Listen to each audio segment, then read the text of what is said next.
Dizem que todos têm direito à palavra. Mas e quando só alguns são realmente ouvidos?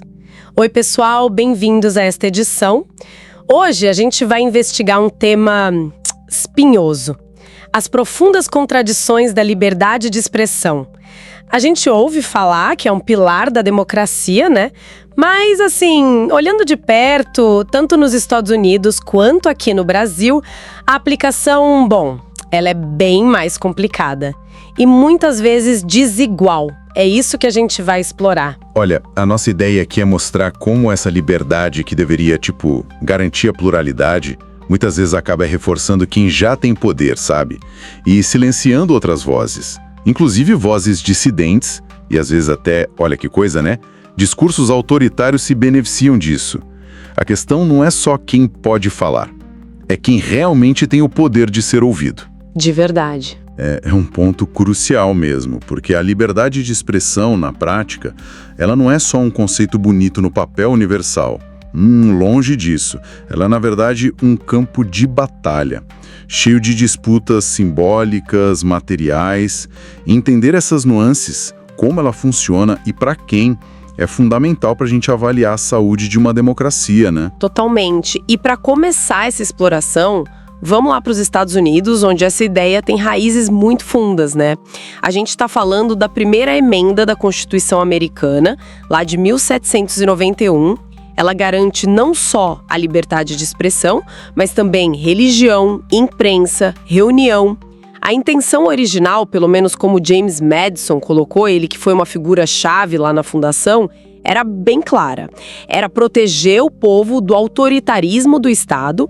Ele dizia que o povo não será privado nem restringido do direito de falar, escrever ou publicar suas opiniões, e que a liberdade de imprensa será inviolável. Quer dizer, um escudo poderoso, né? Pelo menos na teoria. Sim, e essa proteção nasce, como o professor Tiago Amparo, da FGV, aponta, de uma desconfiança básica no poder estatal. Era para ser uma barreira contra a censura do governo. Só que essa ideia ela foi evoluindo, claro. E foi com um juiz da Suprema Corte, o Oliver Wendell Holmes Jr., lá em 1919, num caso famoso, Abrams contra os Estados Unidos, que aquela metáfora do mercado de ideias ganhou força. Ah, o famoso mercado de ideias. A gente escuta muito isso. Mas essa ideia já nasceu, assim, meio problemática ou foi a aplicação dela que deu errado com o tempo? Ótima pergunta. É o centro da questão, eu acho. A teoria do Holmes Jr. era que, se você tivesse um ambiente de livre competição entre ideias, entre visões de mundo diferentes, a verdade acabaria emergindo, sabe? Fortalecida pelo próprio debate. É uma visão um pouco romântica, né? Do confronto de opiniões como o motor do progresso. Só que a história da aplicação disso nos Estados Unidos, ela conta uma história bem diferente. Certo. Então é aqui que a coisa fica realmente interessante. Como é que esse tal mercado funcionou na prática? Foi mesmo um espaço aberto, justo, para todo mundo competir em pé de igualdade? Olha, a crítica mais forte é que esse mercado nunca foi livre de verdade, nem igualitário. A história americana está cheia de exemplos onde a própria conversa sobre liberdade de expressão foi usada para reprimir quem discordava, para silenciar grupos específicos. O acesso a esse mercado, ele sempre foi muito seletivo. E que exemplos mostram essa seletividade? Você pode dar alguns para a gente ter uma ideia mais concreta? Podemos pensar em vários momentos, sim. Por exemplo, durante as guerras mundiais e depois, na Guerra Fria, vozes pacifistas ou gente ligada ao comunismo foram perseguidas sistematicamente. As ideias delas não eram bem-vindas nesse suposto mercado livre, né? Depois, teve o macartismo, nos anos 50. Aquela caça às bruxas contra supostos comunistas nos Estados Unidos. Carreiras foram destruídas, vidas arruinadas, tudo em nome da segurança nacional. E o sistema, que devia proteger a liberdade de pensamento, assistiu meio de lado. E essa dinâmica de usar a liberdade para calar certos discursos não ficou só nesses períodos mais antigos, imagino eu. De jeito nenhum. Pensa nos movimentos pelos direitos civis nos anos 50, 60, lutando por igualdade racial, justiça social. Eles enfrentaram uma vigilância pesadíssima, infiltração, repressão violenta do Estado. As vozes que desafiavam a ordem, que questionavam o racismo estrutural, eram frequentemente chamadas de subversivas, perigosas. E o direito delas de se expressar era cortado na prática, mesmo com a primeira emenda lá escrita no papel. O mercado claramente não funcionava igual para todo mundo. Nunca funcionou. E essa tensão continua até hoje, né? A gente vê notícias recentes, repressão a manifestações pró-Palestina em universidades super importantes, como Harvard, Columbia, estudantes sendo punidos, grupos perdendo financiamento só por expressar solidariedade ou criticar a política externa. Fica uma sensação, assim, meio irônica. Parece que nos Estados Unidos a liberdade de expressão é enorme, contanto que o seu discurso não bata de frente com os interesses de quem tem o poder, né? Seja econômico ou político. Quase um deboche. Exato. O padrão se repete e o que é fascinante notar é como, de forma consistente, a própria linguagem da liberdade, esse ideal do mercado de ideias, é usada justamente para justificar o silenciamento de quem discorda. Ela serve para marginalizar as vozes críticas e, no fim das contas, para consolidar posições mais conservadoras ou mais alinhadas com quem já está no poder. Aquela suposta neutralidade da lei, ela meio que se dissolve quando a gente olha para a realidade do poder. Então aquela promessa inicial do Madison de uma proteção igual para todo mundo contra a tirania do Estado... Bem limitada na prática, né? Porque o poder de verdade não é só poder falar, emitir sons. É o poder de ser ouvido, de ter sua perspectiva levada a sério no debate público. E esse poder de ser ouvido continua distribuído de um jeito profundamente desigual. A promessa de igualdade no acesso à palavra sempre ficou assim meio que subordinada às relações de poder econômicas, sociais, raciais. O resultado é que o ideal da liberdade de expressão muitas vezes serviu mais para legitimar quem já estava no comando do que para emancipar grupos marginalizados. Entendi. Fica bem claro, então, que esse tal mercado de ideias está longe de ser um campo neutro. O acesso e o impacto da voz dependem muito de quem fala e do que se fala. Mas essa constatação toda levanta outra questão, que talvez seja ainda mais complicada. E quando o próprio discurso em defesa da liberdade é usado não para proteger as vozes, mas sim para justificar a censura, para justificar a punição, como fica isso? Bom, essa discussão sobre a origem e os limites do ideal liberal nos Estados Unidos dá muito o que pensar. A gente vai para um rápido intervalo e já volta.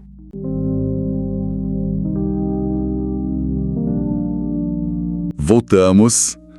Agora sim, chegamos naquele ponto-chave da nossa edição, né, onde a gente conecta tudo isso que a gente falou antes com o agora, com o presente, e faz umas comparações que, olha, são cruciais. Exato. Vamos ver como essa seletividade que a gente comentou sobre a liberdade de expressão, como é que ela vira regra, sabe? Como ela se institucionaliza. Uhum. E como isso vai além, né? Chega na cultura, na tecnologia. Sim. E, o mais importante talvez, como olhar para o Brasil, para a nossa experiência aqui, ajuda a gente a pensar, bom, o que é de fato uma democracia madura?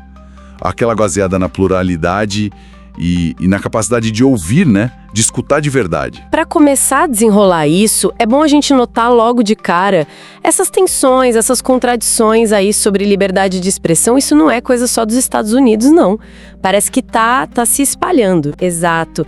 E, olha, tem evidência concreta disso, sabe? Fontes muito respeitadas, tipo a FIRE, que é a Foundation for Individual Rights and Expression, uma organização focada nisso mesmo, direitos individuais e expressão. A PEN América, que defende escritores e liberdade de imprensa. Sim, conheço. E até o jornal britânico The Guardian, eles têm publicado denúncias bem consistentes e todas apontam para uma coisa meio preocupante.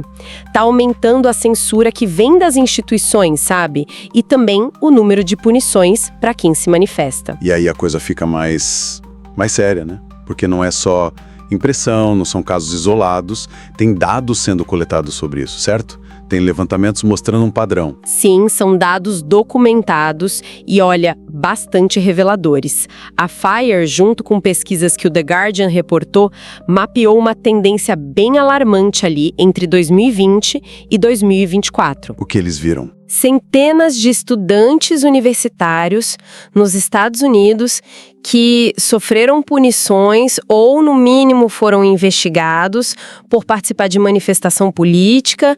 E o curioso é que muitas dessas manifestações, em teoria, deveriam estar protegidas pela primeira emenda da Constituição deles. Nossa! Né, que garante a liberdade de expressão. E essa pressão não fica só na universidade, tem acusações sérias contra o próprio Departamento de Defesa dos Estados Unidos. Dizem que impuseram restrições bem fortes para a imprensa, tipo exigir aprovação antes de publicar matéria sobre o Pentágono. Quer dizer... É um controle mais sutil, talvez, mas é controle sobre a informação, né? É um paradoxo isso, né? E preocupante. A liberdade de expressão, que a gente pensa como um direito para proteger a gente, principalmente do Estado, parece que está sendo usada de outro jeito. Vira quase uma ferramenta de controle. E parece que depende muito de quem está falando e do que está falando. Perfeita colocação. E essa dinâmica, ela não fica só nas instituições mais tradicionais, tipo universidade, governo. Ela se espalha com muita força para a tecnologia e para a cultura também. Pensa só no papel gigantesco das Big Techs hoje em dia. Ah, sim. A gente entrou na era do que muita gente chama de censura digital. Teve um estudo em 2025, o nome era bem direto. What Large Language Models Do Not Talk About. Tipo, o que os grandes modelos de linguagem não falam. E o que eles descobriram? Trouxe à tona algo que, bom, já se desconfiava. Esses sistemas de inteligência artificial, sabe? Tipo chatbots, assistentes virtuais que a gente usa, eles tendem a evitar ou até a suprimir mesmo tópicos considerados sensíveis. E o que seriam esses tópicos sensíveis que as máquinas estão, digamos, aprendendo a evitar? Geralmente são temas que envolvem discussões mais complexas ou polarizadas. Política, religião e, de forma bem significativa, questões sobre minorias, raciais, étnicas, de gênero, orientação sexual. Entendi. O resultado prático disso é que esses sistemas que a gente imagina como ferramentas neutras de informação acabam funcionando como espelhos. Eles reproduzem e até amplificam os filtros morais, ideológicos e, claro, os interesses comerciais das empresas por trás deles. É uma censura meio invisível, né? Algorítmica. Exato. Menos visível, mas com um alcance gigantesco. Essa ideia de um filtro ideológico funcionando ali, escondido na tecnologia, é meio assustadora. E me faz pensar se a gente não está vendo algo parecido, talvez mais na cara, em lugares que a gente considera mais tradicionais para formar opinião, para cultura, tipo escola, livros. Infelizmente, sim. O que a gente vê no digital parece ter um paralelo bem forte no mundo, digamos, analógico. A PEN America, aquela ONG que eu mencionei, ela deu um alerta bem forte porque ela chamou de uma onda de censura cultural sem precedentes nos Estados Unidos. Sério? Os números são impressionantes, olha só. Só no ano de 2025 registraram milhares de casos de livros sendo banidos de escolas de bibliotecas públicas. E o padrão é muito claro. O alvo principal são obras que ousam falar de racismo estrutural, da história por outros ângulos, identidade de gênero, diversidade sexual, incluindo aí toda a comunidade LGBTQIA+. E qual é a desculpa que usam para tirar esses livros? O argumento mais comum é a tal proteção dos valores familiares, ou a ideia de que certos assuntos não são apropriados para crianças e adolescentes. Só que quando você olha o quadro geral, fica difícil não ver ali uma tentativa clara de calar vozes diferentes, sabe? De apagar histórias que desafiam o jeito como as coisas são. E no fim das contas, isso empobrece o debate, a formação das novas gerações. Entendi. E não para nos livros. Tem relatos bem documentados de iniciativas como a EDI, que monitora dados do governo, e de jornais como o Washington Post, que mostram que estão alterando e até tirando conteúdo de páginas oficiais do governo americano. Informação sobre diversidade, direitos humanos, mudança climática. Some ou reescrevem.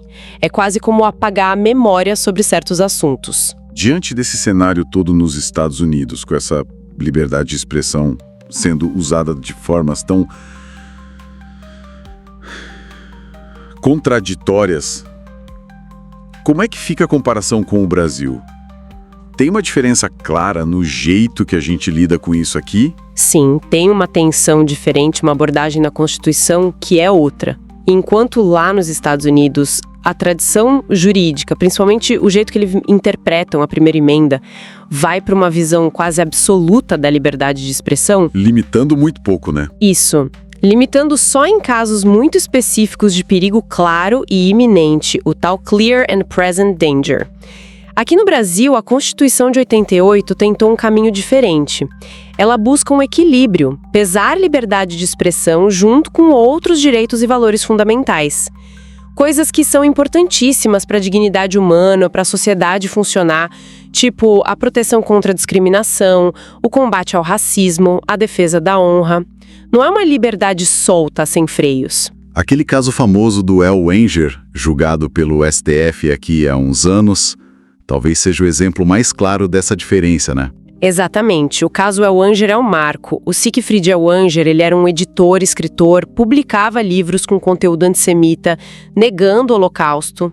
Lembro disso. O STF, quando julgou o caso, deixou muito claro: racismo, e aí inclui o antissemitismo, não é opinião protegida pela liberdade de expressão. É crime, inafiançável, imprescritível, como a própria Constituição manda.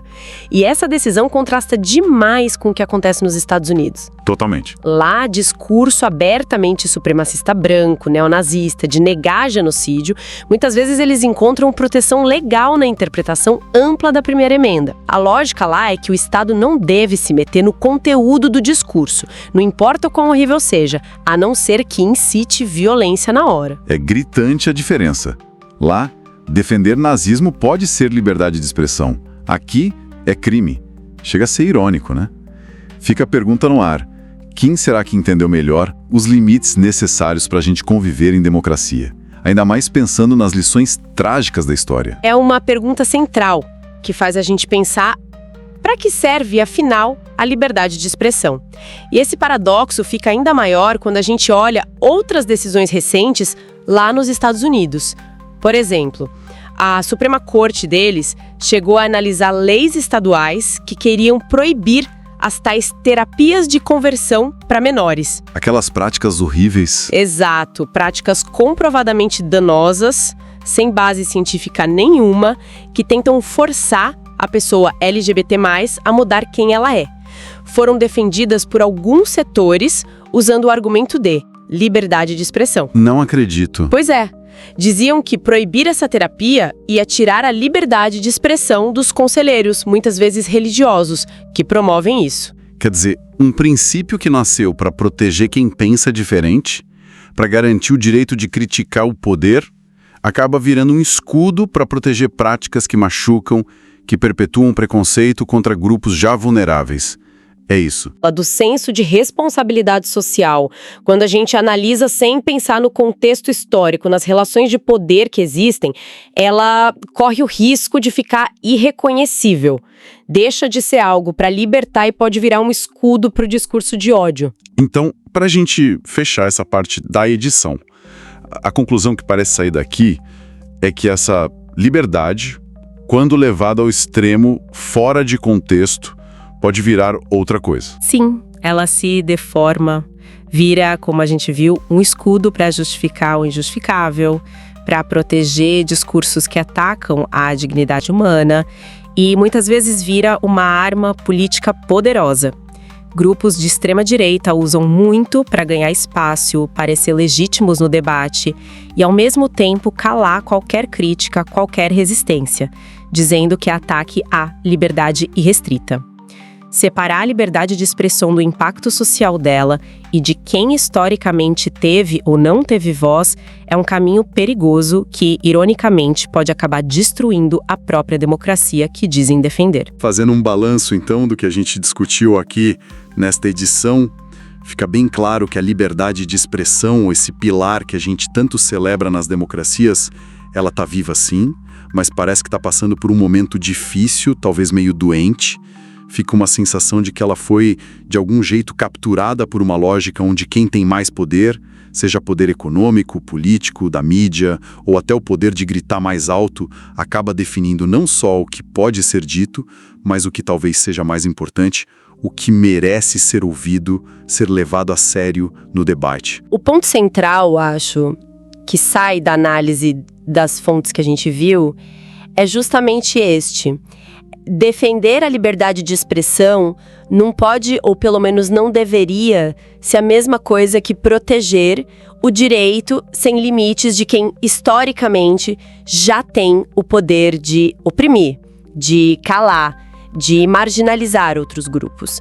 O verdadeiro teste de força, de compromisso democrático com a liberdade de expressão, talvez esteja em outro lugar. Onde? Na nossa capacidade, como sociedade, de garantir e proteger de verdade o direito de quem nunca teve voz, de quem foi calado sistematicamente ao longo da história. E é exatamente aí que aquela ideia de maturidade democrática que a gente falou lá no começo ganha uma força maior, né? Exatamente. Uma democracia que se diz madura, forte, ela não se mede só pela falta de censura do Estado, embora isso seja, claro, fundamental, nem se mede só pelo volume, pela quantidade de gente falando ao mesmo tempo. Talvez a medida mais importante da maturidade democrática esteja no espaço que a gente consegue, como sociedade, criar, cultivar e proteger para ouvir de verdade aqueles que foram historicamente silenciados. A escuta. É sobre acolher de forma genuína a pluralidade de vozes, de experiências, de perspectivas que formam a sociedade. Mesmo que algumas delas incomodem quem está acostumado a dar as cartas. É sobre a qualidade da escuta, tanto quanto sobre a permissão para falar. Uma reflexão poderosa e muito necessária hoje em dia. E fica aqui então um convite. Se esta edição fez sentido, se bateu com a percepção de que liberdade precisa andar junto com responsabilidade e que a palavra só é livre, de verdade, quando é de todo mundo e não só de alguns, considere se inscrever no canal, compartilhar esta edição. A conversa precisa continuar, precisa alcançar mais gente. E lembrando, os links para as fontes que a gente usou para montar esta edição e também acesso a outros artigos sobre os temas que a gente falou estão todos na descrição, tá? E antes de ir, fica aquela provocação para pensar durante a semana. Será que, nessa nossa vontade de defender o direito de falar, a gente não tem esquecido da arte e da responsabilidade de cultivar a escuta atenta, empática?